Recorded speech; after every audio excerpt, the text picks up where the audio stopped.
so much. I'm here to give you yet another episode of the weekly dose. Dini when you Bhutisi, Butete, Butalo, one Bhutisi. Yes, tegati vatango pinda mo the weekly update.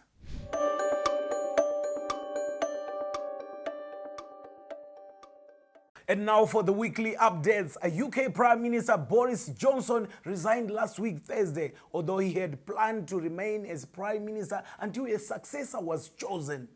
A move that was already facing opposition in an increasing hostile parliament. This is very surprising to find a Prime Minister resigning after facing resistance from his own associates. Shamari yako yokuudza kuti mudhara ka ndichade inini amusi kugona kumhanya chinhu ichi chinhu chakuda kwemunhu anochimhanya ichi. Oh iwe, how would you feel uchinzwa shamari yako ichikudaro? Look around you. What type of friends do you have around you? See kuti shamari dzako hadzikurasisi here? No man.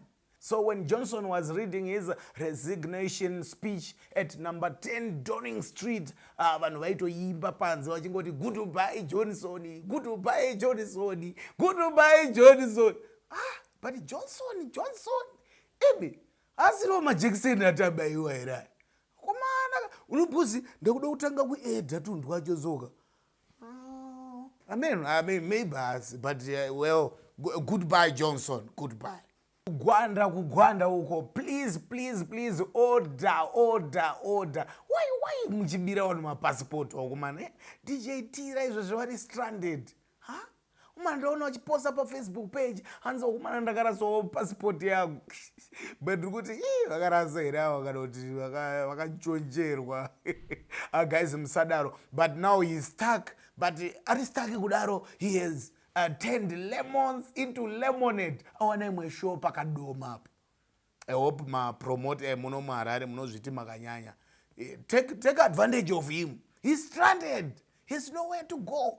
Yes, we want him to perform in Harare. We want him in Harare. Yes, we are looking forward to see him. I hope kuti achapuwa a piece of land. Sezvakaitwa Mapfumo. Mapfumo was given a piece of land in Limpopo. Yes, by a chief. Toda umpopa kurima mkomana. But yes, nekuri kune dzimwe nyika atori pamahwani izvi. Because muno munhu sati uperformerwa nemunhu asina mapepa. Hana mapepa kauitira.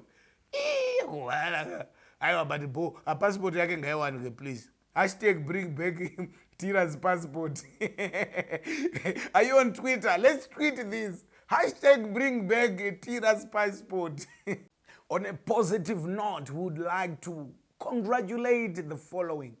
The Zimbabwean Mu team, who were both world and European champions. Congratulations to you.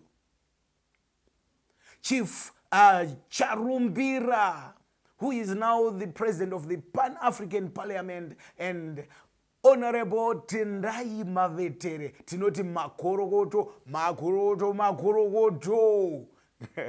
Dr. Energy Rumbantompolo Mutoni, who is now an advocate, was lawyer. He is an academic par excellence. Did you know that Mutoni authored a geography textbook? Not a primary, but a high school, secondary education textbook, geography. Akanyanya. But why is it my politicians say that anoda zvekuiba? Nanzoti fortune in green, chasa ane in green ake, ane Obamrake in green. Resimtadzo. Autoborizwa. Pana naro eratikatiro. A Harare school 10-year-old high has qualified for the global robotics competition after beating 15 countries at the Pan-African competition held in Dakar, Senegal. Vakakwachura vanhu. Yes. Tombopedzawo shungu. Tinongozorohwa takuda kunosvika kumasemi nekumafinal. Havamborohwa vanhu. Congratulations to you 10-year-old high. Yes, tiri kumabiko. Mwana asingacheme anofira mumpereko. Who remembers this song from System Tazvida? Yes, the Zimbabwean proverb came true. Apo taona Boso, when it was seeking funds to buy their CEO a laptop. On July 5, Highlanders FC Secretary Morgan Dube reached out to the public in request for a Naisha, kochiro kutenzisa kusubscribe china ingondo kujungo wani. Iwe ndika kujunga iwe subscribe. Laptop donation, as he said, they are in a financial predicament and they cannot afford to raise enough funds to buy their CEO a laptop. But guess what? A well-wisher Zouya and they got the laptop. But to sponsors out there, go on now. Munongo sponsor mabora chete. Munongo wapa mabora chete rewana. Iwo vapewo zvimwe because mabhora vanavo akatokwana.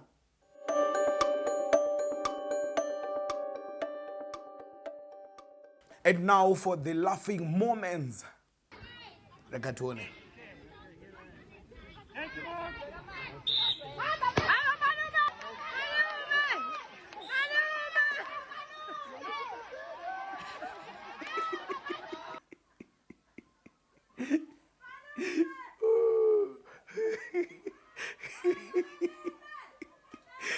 You guys, I know a lot of you vanozviti vakadzidza vanofungisa stereki deep thinkers social media vachatanga kuti paitika racism and chichichi why ari mutema asara maida kuti murungu asare Malume ndo asara Malume ndo wakati representa ngatiomberei Malume for being brave nekupfekawo zvinhu zviri kuenderanawo nenguva. Isusu vamwe tikadedzawo mapupati zvatinenge takapfeka unoona munhu akarowa zitrauzi nezijuzi akagoisa tumakumbo mupuso akapeta trouser munotinyadzisa.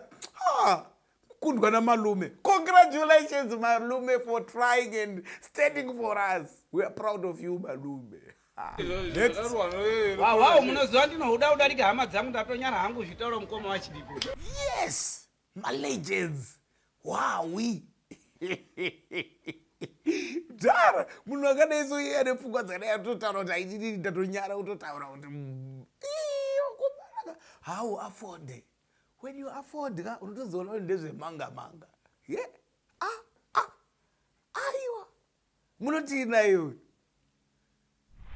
A lot of you vanenge vachingondibvunza kuti iwe Bhutisi zuda rako iri unorirohwa kupi, unobhadhara mari.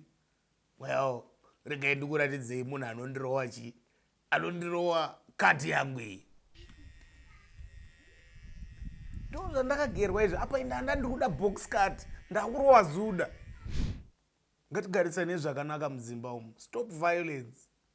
Yes. Uri kuona manje apa. Vamwe vanobva kuti that guy is romantic. Ari kumwisa mudiwa wake. Kupigwa kwavana. Vakuru vanobva kuti itsitsidzei kubvisa mwana wemvana madziwa. Pane pakanyangirwa moms. Apa. Ndo inonzi marination iyo. Marination of the nation. Mawana. Ndo zvatanga tinazvo apa laughing moments.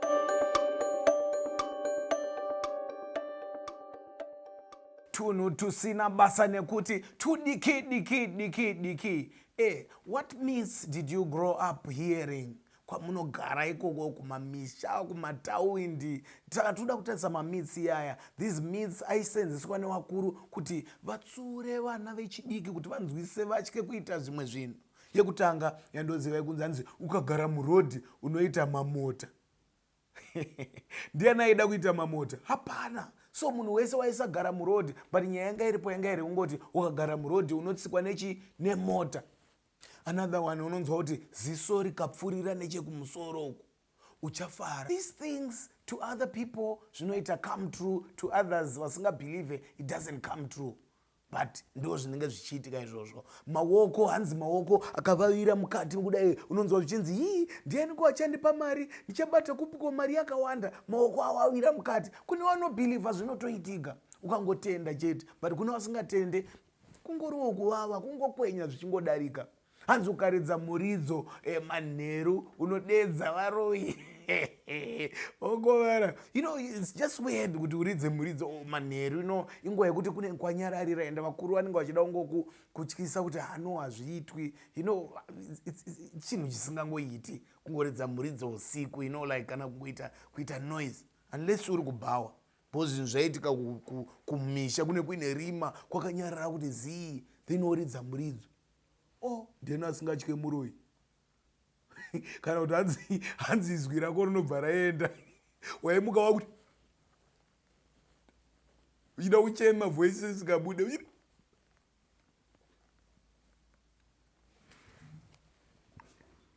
tiri panyaya yemamitsi ipapo even kare tichikura so taingoudzwa ngano wainzwa kunzi paivapo todhati dzefuniro vanzi kunyika iri kure and taisabvunza kuti kure kupi but wana twamazuva ano twaexpose tinokubvunza kuti what kind of place is that, which country is that, iri kure kupi, kuamerica here, kuasia here, taisatoziva kuti kune asia, kune america, kune australia, kunyika iri kure kupi. Siyana nezo imi mazvinzo. Thank you so much. Tinotenda siyabonga tatandara tese tafara. I hope munhu wese ajungiwa. Inonzi Jew Jackson. Until we meet from me and the team behind the scenes. Tinoti salaguhle maZimbabwe.